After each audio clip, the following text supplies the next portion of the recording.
अस्सलाम वालेकुम दोस्तों, वेलकम कहते हैं आपको आसिफ इन्वर्टर रिपेयरिंग वर्कशॉप में। कोरियन वेल्डिंग मशीन आई है जी हमारे पास रिपेयरिंग के लिए। ये 160 एम्पेयर की मशीन है, देख सकते हैं आप। एक तो ये कार्ड काम नहीं कर रहा, ऊपर जो कंट्रोल कार्ड लगा हुआ है वो काम नहीं कर रहा, और दूसरा इसमें इनपुट रेक्टिफायर ख़राब है, आउटपुट रेक्टिफायर ख़राब है, और IGBT ख़राब है इसके, और IGBT की जो प्लेट है वो ख़राब है। 1 बाई 1 इसको हम चेक करके आपको बताते चलते हैं कि इसमें ये चीज़ें ख़राब हैं और इसका जो रेमेडियल एक्शन है वो क्या होगा। ये प्लेट हमने बाहर निकाली हुई है जी। इसमें 4 IGBT लगते हैं, वो चारों हमने बाहर निकाले हैं। ये है जी 50 एम्पेयर का IGBT, और ये वाले तो ये चारों के चारों जो है ना वो ख़राब हैं। तो इसके अलावा जब प्लेट को हमने चेक किया है, बाकी जो इसकी चीज़ें हैं वो तकरीबन ठीक हैं। इसमें सिर्फ ये ज़ेनर डायोड लगे होते हैं दो, तो ये हमने निकाल के रखे हैं बाहर। तो आपको हम चेक कराते हैं कि ये देखें, एक बिल्कुल डेड है, और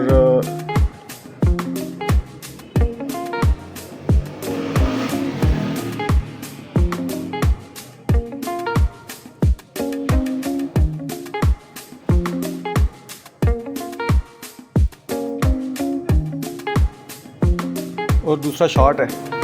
तो ज़ेनर डायोड इसमें हम न्यू इंस्टॉल करेंगे और उसके बाद IGBT लगाएंगे, और बाकी जो चीज़ें ख़राब हैं वो 1 बाई 1 करके हम वो लगा के आपको इसका रिज़ल्ट बताते हैं कि इसका जो फंक्शन है वो आपको बताएंगे कि बाकी जो इसके मसाइल हैं वो सारे के सारे रिमूव करके तो इंशाल्लाह इसको हम सर्विसेबल कंडीशन में लेके आएंगे जी। तो ज़ेनर डायोड जो होते हैं ना, ये आपको बताता चलूँ कि ये रिवर्स वोल्टेज के ऊपर काम करते हैं। नॉर्मल डायोड की तरह इनकी शक्ल होती है, लेकिन इसमें थोड़ा सा इसका फंक्शन थोड़ा सा चेंज होता है। रिवर्स वोल्टेज के ऊपर जितनी वैल्यू का ज़ेनर होता है, ये बेसिकली वोल्टेज रेटिंग के हिसाब से इनकी वैल्यू बनती है।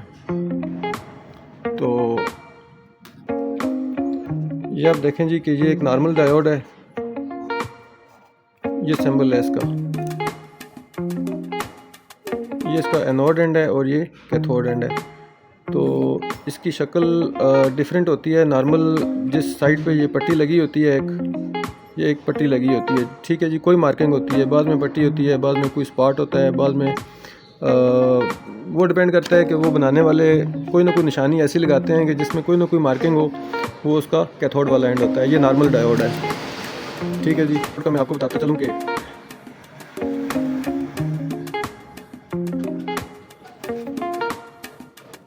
ये इसका कैथोड है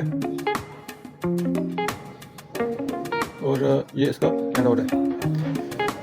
तो अभी फॉर एग्जांपल आप ये कह सकते हैं जी कि ये 5 वोल्ट का ज़ेनर है, 8 वोल्ट का है, 15 वोल्ट का है। लेट्स सी हम इसकी एग्जांपल ये लेते हैं कि ये जो हमने ख़राब निकाला है ये 15 वोल्ट का ज़ेनर है जी, ठीक है जी। तो ये कैसे काम करता है? इस तरह काम करता है कि जितने वोल्ट, इसको आप वोल्टेज रेगुलेटर भी in other words you can say कि वोल्टेज रेगुलेटर का काम ये करता है। आपको मैं थोड़ा सा इसके ब्रीफ डिस्क्रिप्शन बताता चलूँ कि ये आपने एक ज़ेनर लगाया हुआ है जी इस सर्किट में।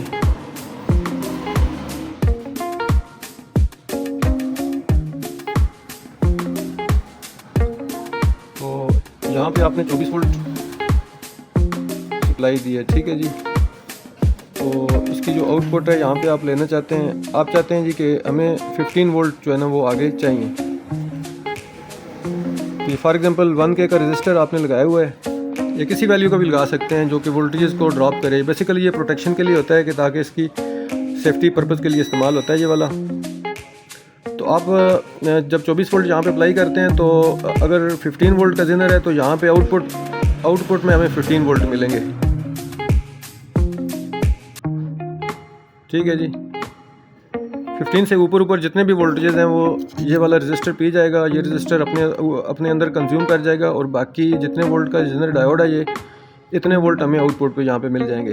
तो रिवर्स वोल्टेजेस के ऊपर ये काम करता है। एनोड है, एनोड के ऊपर आप देखें नेगेटिव आ रहे हैं, और कैथोड के ऊपर पॉजिटिव आ रहे हैं।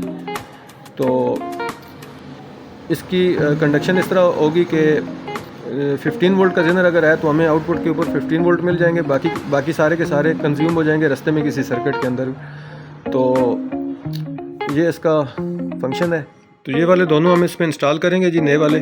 और बाकी जिन्हें सारे ठीक हैं, रजिस्टर ठीक हैं, बाकी कंपोनेंट सारे ओके हैं, इसमें और कोई मसला नहीं है। बाकी ये है कि सिर्फ इसके IGBT इंस्टॉल करने वाले